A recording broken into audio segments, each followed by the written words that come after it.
Simpsons episode. Yeah. Where Homer, overnight, full mane of hair. Does not work like that. I wouldn't tie masculinity to having a flowing head of hair. I blamed my barber for the longest. I was like, We always get the blame. it forced me to look at myself more, and then also forced me to do a bit of DIY. Was it some DIY haircuts? Yeah. Sides. It was basically mullets. I think that's where the mullet trend came from Zoom. If I go to another barber, I feel like I'm cheating on my barber. I wonder what it is about hair that necessarily ties into masculinity. I think it's social media these days. Hey everyone, and welcome to The Men's Manual, a brand new podcast designed to get men talking about their health and well-being.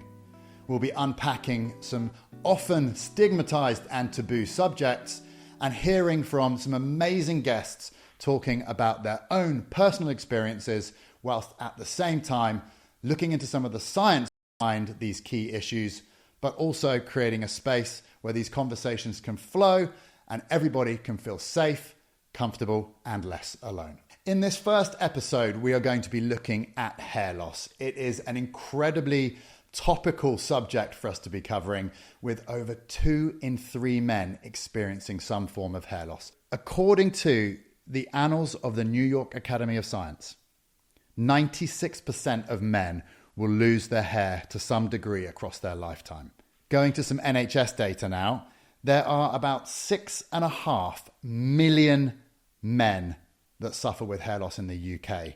I think you guys can probably all agree that they are some outrageously poignant statistics. And I'm really excited to say I've got some amazing guests with me today who are going to help shed a bit of light on their own personal experiences of hair loss, but also to unpack some of the science of why hair loss is becoming such a major thing for men. Here to help me today is Dan Gregory, aka the Regal Gentleman. He's one of the most sought after barbers in the UK and has won GQ's UK Barber of the Year. Kind of. Go on, fill me in. It's just it's like when they do a list of all the best barber shops in London. Yeah, I've been in there the last 5 or 6 years now. So I think he's being a bit shy here. I think you've won it. Yeah. Right, you've won it for 4 of the last 5 years, and I think it's London's best barber, right? That's right. Yeah. We've also got the man, the myth, the legend, Mr. Mike Yorke, who is a senior clinician who specialises in hair loss at Manual. And you're not only going to be sharing some of your own story, but you're going to be giving us some of the science and some of the facts behind the key issues of hair loss. Yes, indeed. Well, I'm going to do my best to. It affects a lot more men than we think it does. And it's not just a physical impact, especially with my own personal experience. And I've done the whole journey from cutting my hair bald for years because I thought it wasn't growing anymore, to using a treatment plan and seeing it work, to falling off the wagon and then started to see the hair loss again. So, I've got more experience. So that's how effective the treatment plan can be. It's one of those ones where you use it, it starts to come back, you stop using it, and then... I'm a cautionary tale, I like to say that. Well, it's amazing to have you both here, and I'm genuinely... A bit like you, I feel like a bit of a fraud hosting a podcast on hair loss, considering that's one of my superpowers. But I know that there's one or two of my friends, and certainly a load of other guys out there that will be keenly listening to this podcast. Not only because they'll probably hear a lot of their own story in what you guys are saying, but I think they'll also be really interested in unpacking some of the facts, some of the science behind it, but also disbanding some of the mythology and taboo that is out there. First off, tell me a little bit about what got you started with this journey, and also how do you look after your health, your well-being, not just from a hair point of view, but just from your physicality on the whole? In terms of my own and how I look after myself, I mean, I think I can say I'm definitely not like you, Shaun. I can agree on that one. That's why I wore the baggy clothes, because I haven't got the chest like you. But I'm wearing black slimming, right? I'm wearing a black t-shirt. Well, I had a jumper on before, but now I'm in a white. No, but I'm only joking. But in terms of like physicality, I've lost a lot of weight over the last 2 years. I was 6 stone heavier than what I am now. I was I fasted. Okay. Now I had a bit of a personal journey that I got sober, and that is what led me on to my physical change and my mental change as well. And through the fasting, I found the beauty of fasting was the weight loss that comes with it.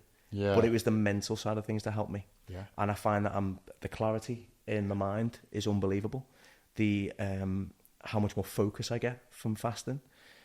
Just incredible things that came with it. And that's what I do for my physical and my mental. But again, I think, you know, I'm sure Mike can answer this better than I can, but I'm sure hair loss comes down to diet as well in some cases, or lifestyle maybe as well, I would imagine. I started off at a young age being a barber. I was in school and I started doing like a Saturday job, and I just kind of fell in love with the industry, just the social side of it, you know, the interactions. Like I feel like I'm a people person, you know. I feel like I do like the interacting with a lot of people. And then just through the years, you know, with hair loss especially, it's been something that it's always a tricky subject for barbers though. You know, it's never the one, it's never the most favourite part of our job, because we're not only trying to find the style that works for somebody, we're trying to work with the sort of the psychology of that person as well, because there's some people who will accept it. There's some people who won't accept that they're thinning, and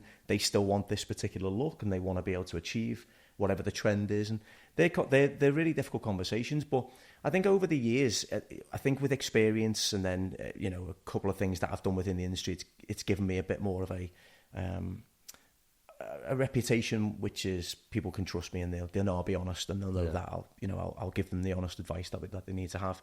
And then we you know, moving on to present day, we did an incredible series with Manuel called Talking Hair Loss along on our YouTube channel, the Regal Gentleman YouTube channel, and that just completely opened my eyes to a lot, because I'm looking forward to knowing and the myths and what is true and what isn't, because there's so many stories about what causes hair loss. You know, I'm not an expert on knowing exactly what the causes are.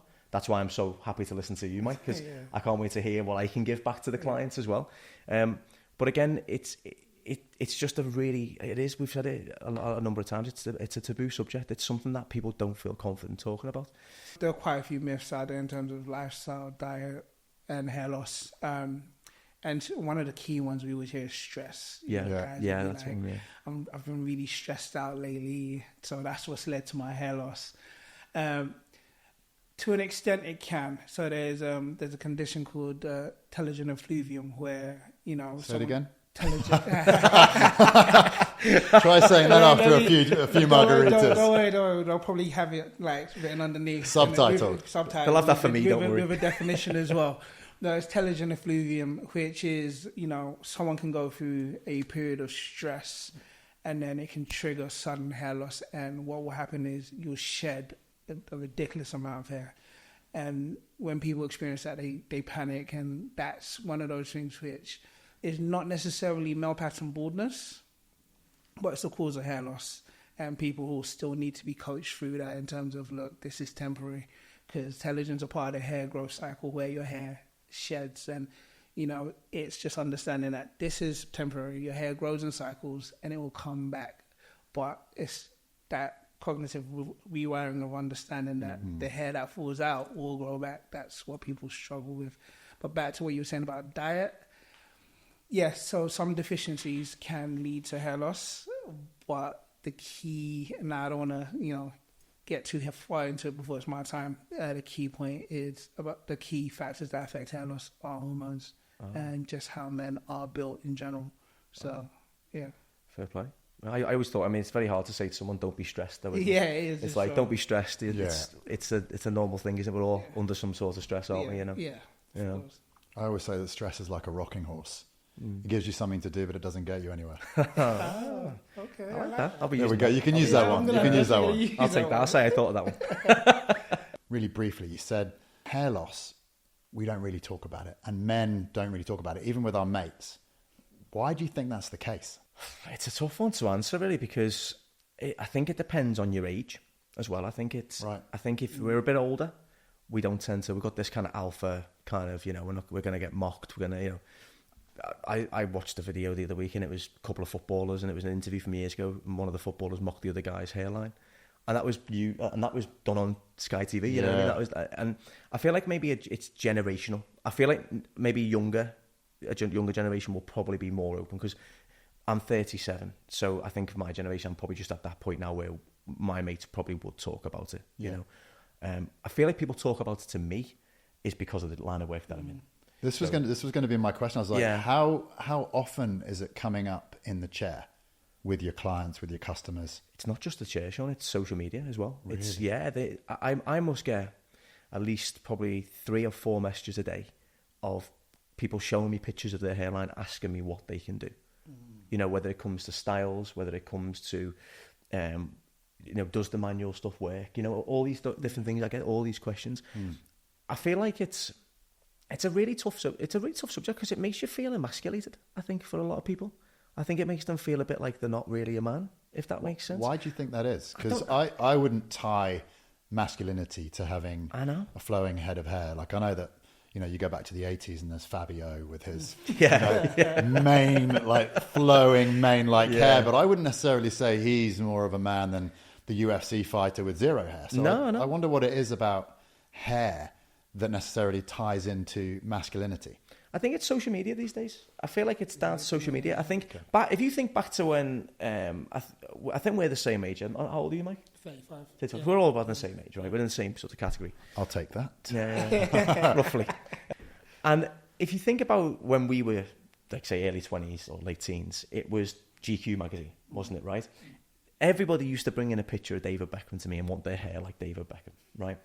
If you think what kids are bringing in nowadays, I don't mean kids in that derogatory, what I mean is like younger people in this day and age, they're bringing in an influencer. Yeah. And there's hundreds of thousands of influencers. And if you look at a lot of the TikTok stars and a lot of the Instagram guys, they've all got incredible hair.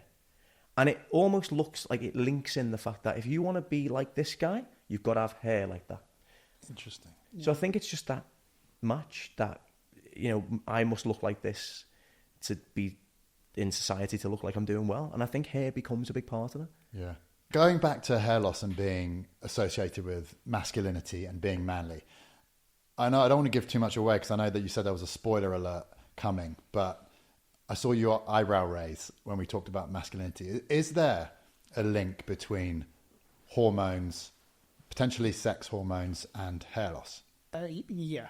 I mean, if we take it back all the way to, you know, what causes hair loss, you know, all men produce testosterone, okay? Obviously, to varying degrees. Now, with testosterone, not all testosterone is equal. You have testosterone and you have DHT, dihydrotestosterone, which is a more potent version. Now, what seems to happen for the majority of men is the presence of dihydrotestosterone seems to have, you know, a number of effects which are favorable. It's what's responsible for a lot of masculine characteristics, you know, the facial hair, the broad shoulders and things, and, you know, this, testicular growth and, you know, all those things. However, the hairs on your scalp, particularly the mid part and the hairline, are sensitive to DHT or dihydrotestosterone. And what it does to it is it starts to shrink the hair follicle over time. Oh, no. So what happens is, you know, your body produces testosterone. There's an enzyme called, I refer to it as 5-AR, which converts testosterone into dihydrotestosterone. And when that's done, you know, you feel like a man, you know, you have your manly characteristics, but the hair follicles towards the mid-scalp and the hairline, once they're exposed to this, they start to shrink over time. And that's why with hair loss, the more exposure these hair follicles get, that's when the hair becomes thinner. And as you said earlier on, you said you've had guys come and they say, the texture of my hair has changed. Mm-hmm. That's because your hair follicles, they look a certain way depending on your race. So for me being an Afro-Caribbean male, my hair follicles kind of have like a crescent moon type shape, which makes it curly. Caucasians usually have like more of a cylinder, circle shape, which makes it straight. As it shrinks, they become thin, they lose their texture. So for me, when I was losing my hair, it went from curly to becoming quite straight in nature. Wow. So when it's short, you can't tell, but when it grows out, you can see it's quite thin and fine and straighter in nature. And so what happens over time is it shrinks, and then the growth cycle changes. So hair grows in cycles. So it can be from, a complete cycle can range from 2 to 7 years. Now, at peak health, in terms of hair health, it will lean towards that 6 or 7 year mark. But when you're being exposed to DHT and your hair's, let's say, being choked, because they get smaller, that cycle becomes shorter and shorter over time, to the point where the hair just doesn't grow to the same length. So I don't know if you found with some of your clients when you first saw them, it was easy for them to grow a full head of hair, and they were seeing you more often. Yeah, that's true. Yeah. But as they get older, the time between cuts is increasing because it's not growing at the same pace, because it's thinning, and that hair growth cycle is being affected, more specifically the growth phase. So that's the longest phase of the hair growth cycle. It was the style changing. Yeah. So it was like, it was the regularity of them coming in, but it was also when you get to the point when, when I've known them since they were like 17 or 18 to then knowing them now at like say 30. It's the way our styles have changed. It's like we've had to accommodate for the hair loss. Yeah. But that was what you just said then about your hair texture changing.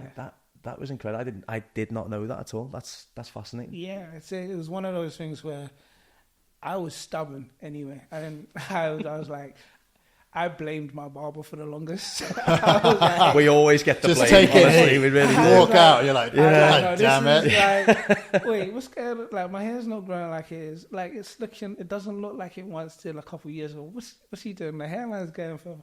Like, he's taking too much when he's shaping it up. Like, what's going on? And then, like a lot of men, the lockdown came. COVID. And I think that's another thing. It forced a lot of people to look at themselves more. Definitely. And it forced me to look at myself more, and then also forced me to do a bit of DIY. Was it some DIY haircuts? Yeah. Oh my goodness me. The Zoom haircut was the best. Just the sides. It was basically mullets. I think that's where the mullet trend came from Zoom. Exactly. Yeah. And it was a case of, I thought, how hard would it be to just go for grade 1 all over and then do it? I guess with my journey is really different, simply because I cottoned on to the fact that social media was the reason why hair was important to me. Really? Yeah. Because if you look at it, if you look at the older generation, if you took a picture, you had to wait for it to get processed. So you didn't know what your hair looked like until someone came back and showed you. Till it's too late. Even if until it was a week ago. Sometimes you wouldn't even see the photograph. You wouldn't even see it until. But now, if I take, like, when I was taking photos for selfies, and I look at it and I'll be like, no, the light's not, too much light here, because I can see through to the scalp. And then you start to be more aware of it. And then I just I had that realization it's become really detrimental to my health, because I was looking at other people and seeing that their hair was big, and I was comparing myself and being like, this doesn't really work for me, so I nipped that in the bud. Yeah, it's so true. It's so true. Going back to the science a little bit more. So I know we were talking at the start about potentially the association between a lack of masculinity and hair loss. But I might be understanding this wrong, but it's almost like the more testosterone and the more DHT that you have, probably the higher the chances of you having hair loss, right? So it's almost like the opposite. Is that fair, or is that not fair? It's a fair assumption to make. Yeah. However, there's only in terms of the enzyme that's responsible for the conversion of testosterone to DHT, you only have a finite number of those receptors. Got it.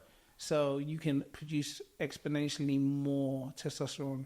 Let me give you an example that's probably way out there. If someone's, using supplemental with testosterone. Yeah. Or on TRT or something. Yeah. If they're doing that, they may see hair loss up until a certain point, but there's only so much that can be converted into DHT. Because the enzyme's not so prevalent. Yeah. Got it. Okay. All the receptors are taken up, and so there's not much more converting you can do. Yeah. So, in essence, that is the case. But then if I swing it completely to the other way, there are studies out there with men, monks who were castrated, and they had flowing locks of hair simply because they don't produce DHT because they've been castrated. So that's the other side of it. Interesting. That's really interesting, yeah. So, Dan, coming back to you, how do you see, obviously being Regal Gentleman, top barber, how do you see your role with your clients and their hair loss journey?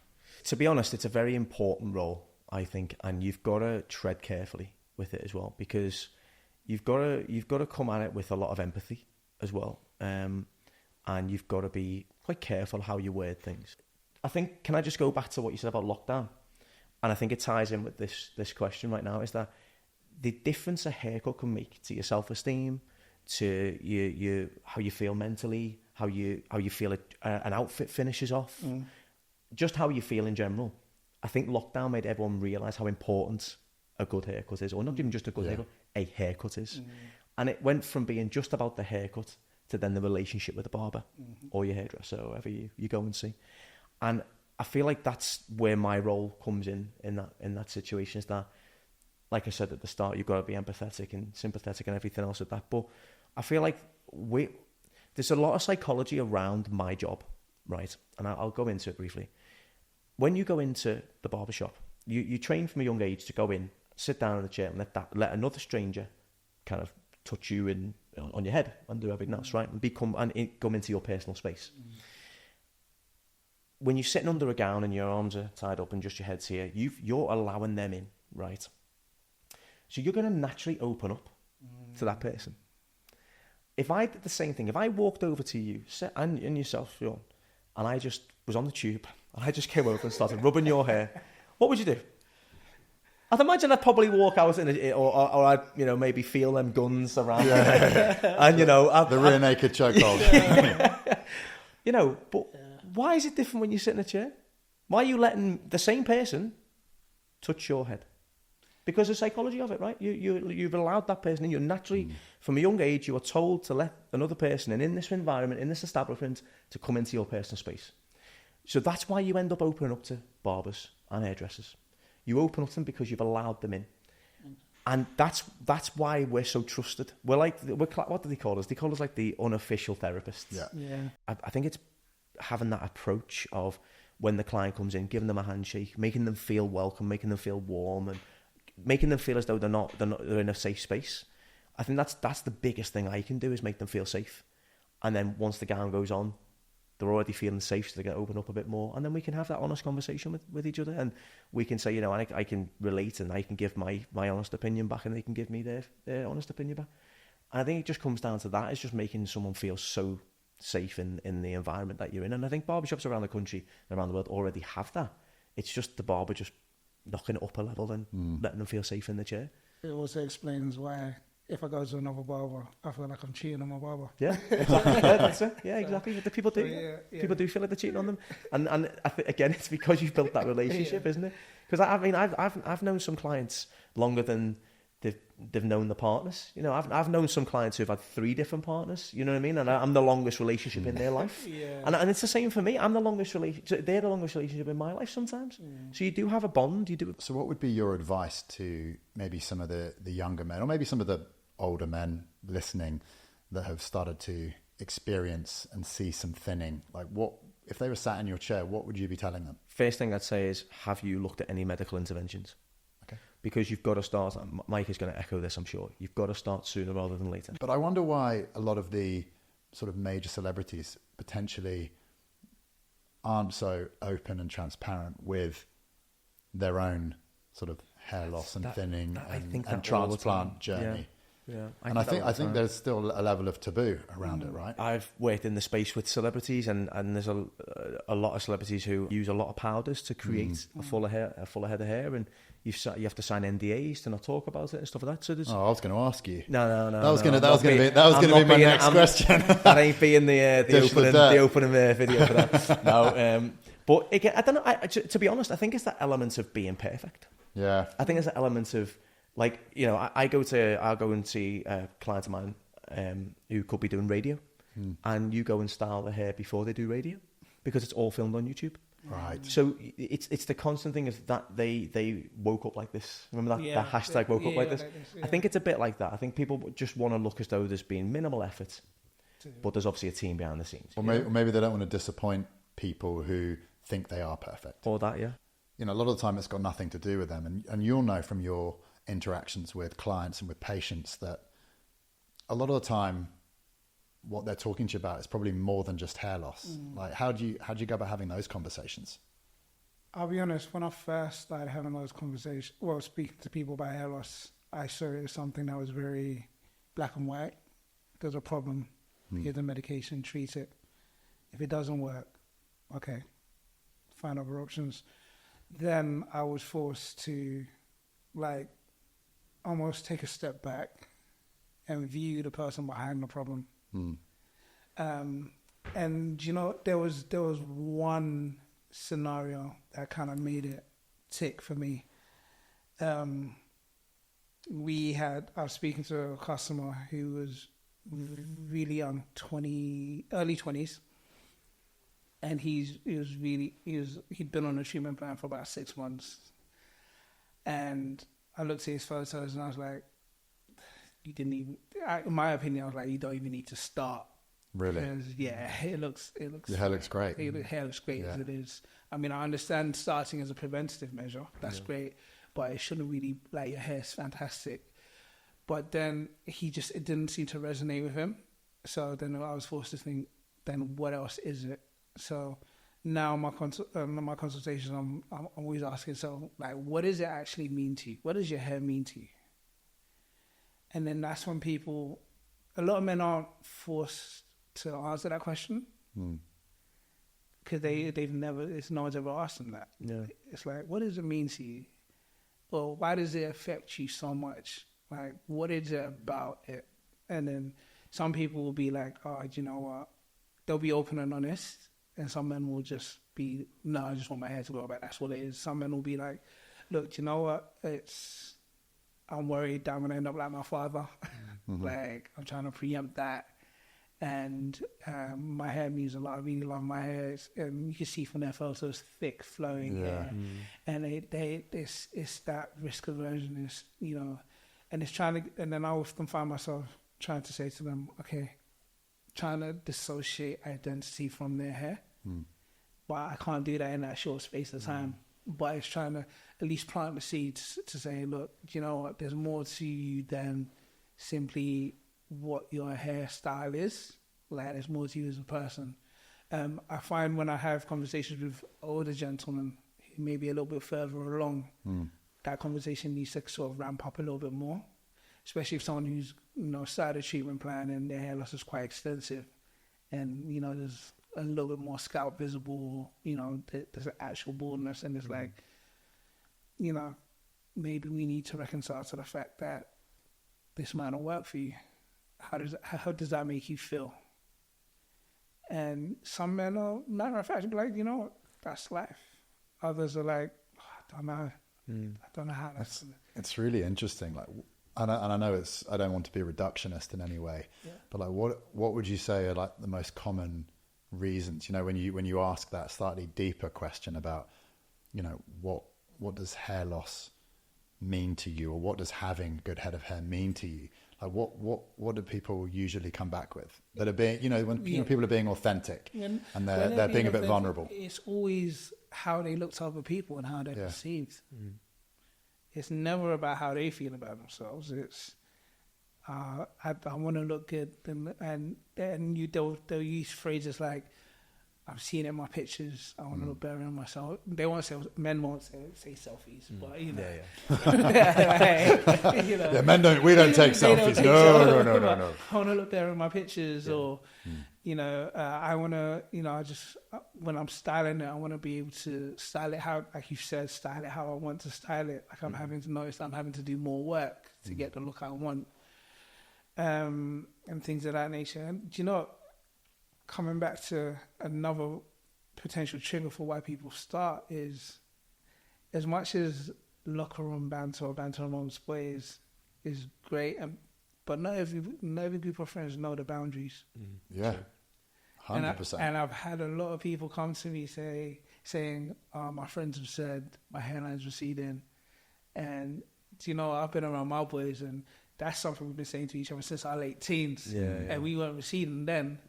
We've been saying the same thing up until now, and we're in our 30s, and it's actually happening. And it's like, now when we say it, there's an element of truth, but just that's when it hurts. When you're 17 and you've got a mega hairline, it doesn't matter. No. But those throwaway comments, they're not throwaway, though, are they? They're not. No. And it resonates, and people will be like, okay, and that's when you can attempt to in our clinical conversations to try and rewire it and say, look, now there's like these treatment plans will stabilize and promote hair growth.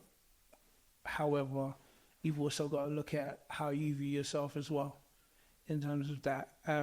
Manuel, we try and do a good job in terms of the content that we put out there, in terms of how people view themselves and, you know, ways of styling your hair, and obviously the work we've done with yourself to help people, you know, just work with what they have. I think that's what I'm trying to get to. Like, if you don't learn to work with what you have, how do you know that what you might get is going to make you feel better?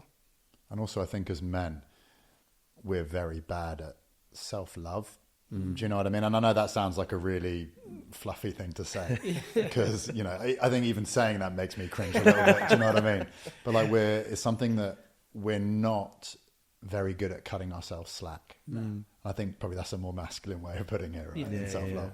But when we're not very good at taking on board that, you know, we're getting older, we're getting wrinklier, we're getting softer, we're getting, you know, as you get really old, you get shorter. You know, there's a lot of things happen physiologically. The shortest one in this room right now. But we're not very good at kind of acknowledging and accepting that part of our journey as men. And I think, you know, it all ties back into our genetics, and we're probably all going to turn into our fathers eventually. You know, it's one of those things where, and a question that I had for you, Mike, was how much does genetics play in hair loss? Big well, yeah, it does.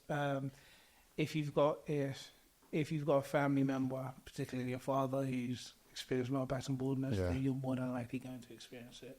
From a supplementation or from a treatment point of view, like what treatments are out there now that could have a significant impact on boosting hair growth? And before you answer, this is a question I'm asking for a friend, does any of it help with beard growth? I can't. I am not the person to ask that. I genuinely don't know. I'm neither of myself, because I was wearing facial hair since I was 15. So it's one of those ones where it's just rubbing it in now. I kind of lucked out there. But I mean, when it comes to vitamins and supplements, saw palmetto, biotin, and caffeine. Caffeine? Yeah. Caffeine. As in just regular cup of coffee caffeine? No, so caffeine in the form of shampoo formulations, and like serums and stuff. So saw palmetto is a natural plant derivative. What studies suggest it does is that it works to block the action of DHT on the hair follicle. Got it. You would use it, a man who's suffering from male pattern baldness would use it to combat the effect of DHT on his scalp. So that's why you can find it in shampoos, or you can take it as an oral supplement. And there is evidence to show that it can help stabilize hair loss. Disclaimer. Yeah. And then hopefully with that stabilization, you know, you set your foundations, and hopefully you can use other things to promote hair growth. Now with biotin, it's understanding that biotin helps with the creation of the hair cells in the hair follicle. So you have to take it back down to how hair actually grows. So biotin supplementation can help, you know, hair growth, but it's more likely to help with healthy hair, you know, just to make sure the hair has the structure and the last and the sheen that you want it to have. Yeah. With caffeine, what you would find is that there are studies out there that show when they expose hair cells in a petri dish to caffeine, it stimulated their cell division and encouraged their growth. So, you know, the theory is when you apply it to the scalp, it should hopefully do the same thing once it seeps into the hair follicles. But there's so much out there in terms of what people say they use, especially in the world of the internet, forums. People, you know, their concoctions that they've put together. You know, there are things such as rosemary oil. I've heard good things about that. That can help to stimulate hair growth. You know, you've got peppermint oil, you've got all these things out there. What I would always say to someone who asks me if they work, I'm always going to say, there is some evidence and it won't do any harm. Yeah. However, if you're going to hang your hat on saying, I'm going to use this to promote hair growth, you may be disappointed. Yeah. Well, I think we all know that there's clinical and there's anecdotal, right? So a lot of the stuff that you talked about at the start, you know, the top three you pulled out, there's probably a lot of clinical and research data that says that these things can have a significant impact. And then a lot of the time, some of the other stuff is more anecdotal. You know, a friend of a friend has said this is good, or your mum or your dad used it and they passed down it. Yeah. And I think the more we have these conversations and the more sort of topical topics like hair loss are, I think the more research that's going to be done into some of these more anecdotal forms of treatment or supplementation and that sort of stuff. So I think, you know, having conversations like this can only lead to increased options for people moving forward, which I think is only a good thing, right? 100%. Indeed. When you look at the difference between men and women, right?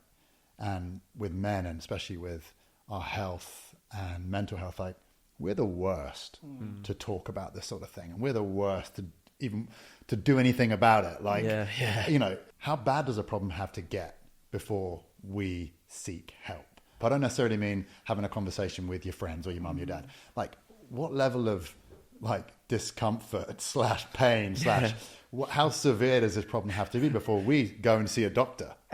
Right? That's true. It's when the wife starts to nag every day. You still haven't sorted this out yet. Yeah. You still haven't sorted this out yet. But is she saying that because you're still moaning about it? No, because I like to think I don't moan, but she might say something different. And introducing She'll be like, special guest for the day. but yeah, do you know? I think, and maybe this is something from like my childhood and seeing the way my dad handled things. You just get on with it. Like, you just do it. You just go, it's okay, you're sick. Get on with it. You like, unless it's man flu. that's different. But It's kryptonite. That's our kryptonite. That's We're our all superheroes, and that's our Well, yeah. kryptonite. That gets a little. That gets a pass. that gets you get a pass. But it's one of those things where like it's almost like a badge of honor in a weird way to say, yeah, I'm powering through this. Like I'm a man's man. I've done this, and I think it's the definition of, or this warped definition of masculinity, where you don't show any vulnerability. You're tough as Teflon. Yeah. Like, you just do whatever you can, whenever you can, and you just make sure you get the job done. Yeah. How toxic is that? Like looking at it from three lads having a conversation. You know, how toxic is that? Like, you must see it in the barber chair. You know, people talking about stuff, and you've probably seen them 1, 2, 3, 4, 5 cuts, and they're still talking about the same problem. And you know, do you ever lean in and say, dude, you probably should go and get this looked at? Like that's go see a doctor. Kind of. I mean, the thing is, it's very easy to judge, isn't it? You know, it's very easy for, like, when you were saying that about your wife saying that, I'm sitting there going, man, why haven't you been and got that sorted? But then I'd do exactly the same thing. So it's always one of those things. It's very easy to say to somebody, isn't it? To like practice what you preach. I have to get dragged to doctors. You know what I mean? It's one of those. I have to get dragged there. But the worst time for me is of a night, like if I'm lying there awake at 2:00 in the morning, the worries I have going through my head is like, oh my God, I really should go to the doctors and get this looked at, or I should really go and speak to somebody about this, or I should do this. And I wake up in the morning and go, nah, I'm all right. Then the problem is autopilot hits. And before you know it, it's 7:00, everywhere's shut. I'll go tomorrow. And then I never go there. I think it's the fear of the unknown that men often have. So, and we always lean to the negative side. So we're scared that we're going to go and there's going to be something catastrophic. And instead of going just to get certainty, we're happy with just being like, do you know what? Let me just put it to one side. If it's really bad, I'll go. Do you want to know the messed up thing? It's one of those things where if you keep delaying it, it will get to the point where it is catastrophic. And that's when it's too late. Put it into perspective. So I got a call from one of my best mates who lives in Australia, sort of back end of last year. And he was just like, dude, I've got cancer. And I was like, oh, he's a tiny bit older than me, like mid-40s. And I was like, what? And he's like, yeah. I was like, but you were playing cricket. I saw you playing cricket like a couple of days ago on your Instagram, like, and you were doing really well. He's like, I was like, do you have any symptoms? He goes, no. I literally had a little growth on my neck. Went to see a doctor. They said, oh, it's just an inflamed lymph node. He goes, okay, no worries. He goes home. His wife goes, nope, not having it. We're getting it checked again. They go and get it checked again. And the second opinion is like, actually, this could be something slightly more. Let's get a biopsy. Comes back as like serious cancer. Wow. And and he had 0 symptoms apart from this little growth. That's crazy. And, you know, he's done 35 rounds of radiotherapy, 8 rounds of chemo in the last 3 months. And, you know, we're waiting for the all clear. But I'll tell you what, that when, you know, I'd say I'm a guy's guy, but when he was telling me and I was speaking to him on the phone, I could, I just couldn't believe it. I was shocked. Like, I'm not saying I was crying down the phone, but I found it really challenging to talk. And when I got home and told my wife, I was crying, and you know, she was crying. We were all very upset because we, you know, thinking the worst could happen. And then she goes, "Can you go and get yourself bloody checked?" Yeah. And I went, "Yes." And I literally went online, booked a full health thing, you know, booked a mole check, booked a full medical, you know, this, that, and the other, booked into the GP. And it almost takes something as jolting as that, and you kind of want to say, guys, let's not be so bloody stupid. All right, because chances are if you do this every 6 months, and it can boil down to something as simple as go and get your bloods checked. All right, book in a blood test. That's so easy. A manual, you can just jump online, get a blood test, it's posted to you, done, and you can get your blood panels done. And that can be with the PSA markers and some of the, you know, cancer checks and hormone tests and all that sort of stuff. It's so simple to do that we just need to get out of our own way. And, you know, we were talking about it earlier, and we don't want to say self-love because it's a bit fluffy, but we need to give ourselves a bit more care and take our own health a bit more seriously. And I think early diagnosis of a lot of things is the key to successful outcome. And I think the more we bury our head in the sand, the worse it's going to be. And this is 95 to 99% of all men. It's trying to cause that seismic shift and say, no, it's normal to be on top of these things. It's normal to get yourself checked out. It's normal to be vulnerable. It's normal to be scared. Yeah, definitely. And it's actually okay. It's more than normal. It's actually okay. And do you think there's a burden around masculinity, about what being a man is, and how potentially in this quite dynamic environment that we all find ourselves in, how the definition of being a man and how it's changing? Do you think there comes a weight with that people are really struggling with? I would wonder if it's not the definition, but what the assumption of what man is. Simply because a lot of us, because we don't speak, we assume. Yeah. That's a really, really good point. Yeah. That's what a man should be. Like, a man should do this, man. That's an assumption we're all making, and we're assuming that everyone else thinks the same way. So if anyone listening out there is starting to experience some of the sort of symptoms of hair loss, what treatments are available, sort of readily available for them now? There are topical treatments in terms of hairsprays, hair serums and hair solutions with active ingredients, more in particular minoxidil. And then you've got oral formulations, which are DHT blockers, which actually work to combat the cause of male pattern baldness. I mean, let's look at minoxidil first. It's something that's been around for donkey's years now. Regain or Rogaine, however you want to refer to it. Every time I speak about it, I think of it. I always think of the Simpsons episode where Homer just used it overnight, full mane of hair. Does not work like that. What, you mean that everything that happens in The Simpsons isn't true? Well, no, there's some. I'll tell you what, Sideshow Bob, great head of hair. Yeah, exactly. But no, so minoxidil works to stimulate hair growth. And what it does is it increases blood flow to the hair follicles, making sure that it gets all the necessary oxygen and nutrients to ensure that the hair stay growing for longer. Now, as with, I always liken using minoxidil to going to the gym. Okay. When you go to the gym, you get in shape, you know, it takes a while before you see the results. The same way of using minoxidil, you have to be consistent, you have to use it on a regular basis, and we often say it takes at least 6 to 9 months before you start to see significant results. Again, like getting into the gym and getting in shape, once you stop using it, then you'll start to see those results taper off. So it's one of those things, once you see the results, you need to stick to it and get the most out of a treatment plan. It's tried and tested. You can get it from, your local pharmacy, and it's really effective. Well, I say really effective. The stats show that it's effective in 6 to 7 out of 10 men. The first thing you want to do is stabilize hair loss.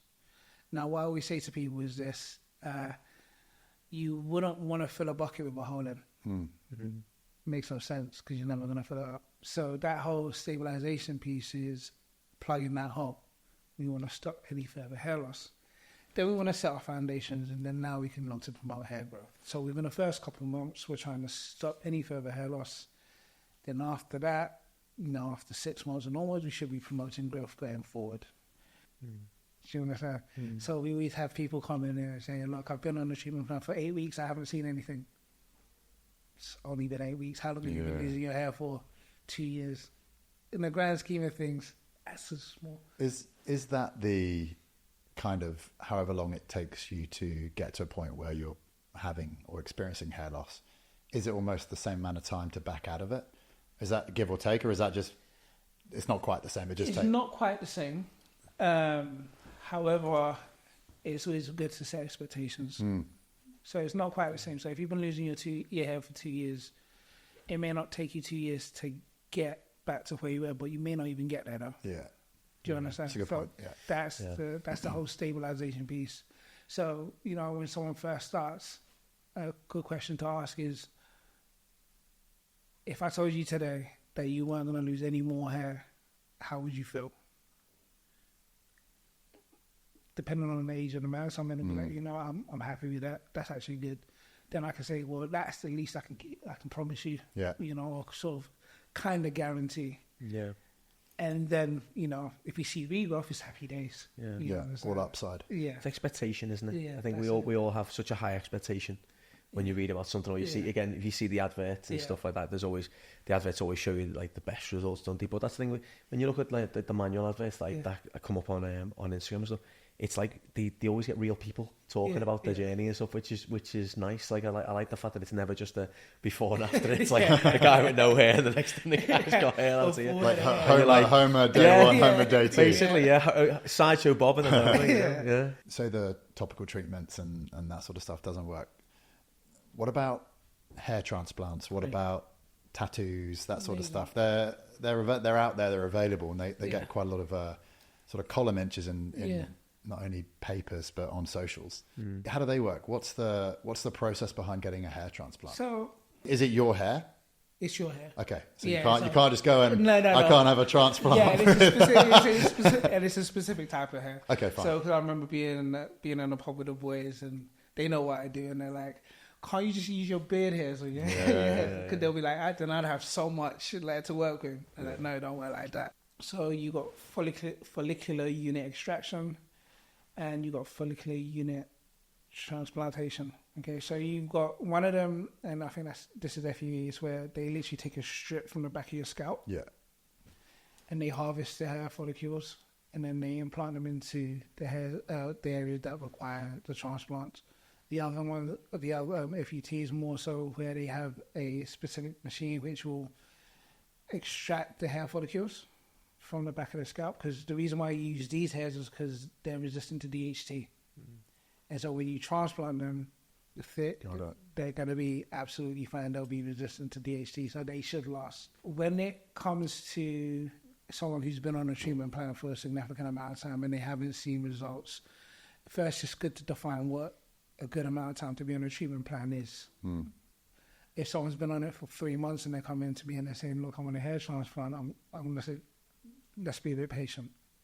I would usually recommend using a treatment plan for about a year. Let's give it a fair crack. There's 2 reasons why. The first reason is, what we want to do is we want to promote as much growth of your natural hair as possible, simply because we want to try and fill in as much in terms of the gaps on your scalp, so that when you do go for a hair transplant, you need less units. Okay? And then there's less work for the surgeon to do to actually fill in, to do the restorative work. Secondly, is if you use it for 12 months, you might realize you don't even need a hair transplant. Okay. So what's really great about Manual, we do our best to strive for excellence in hair loss, in terms of continually looking to provide a service that's a 360 service from the point of when someone comes to us with the problem. First, we make sure we carry out the initial medical assessment to ensure that our treatment plans are suitable for them, and that they're on the right treatment plan for them to see the best in terms of results. And it just doesn't stop there. So we also work to provide clinical support wherever we can, So we can prompt patients to get in touch with us via WhatsApp, phone calls, video calls, just because we understand that, especially when you're starting this journey, it can be a bit difficult, especially if you're not seeing the results straight away. And you might just need that support to, someone to tell you how it works.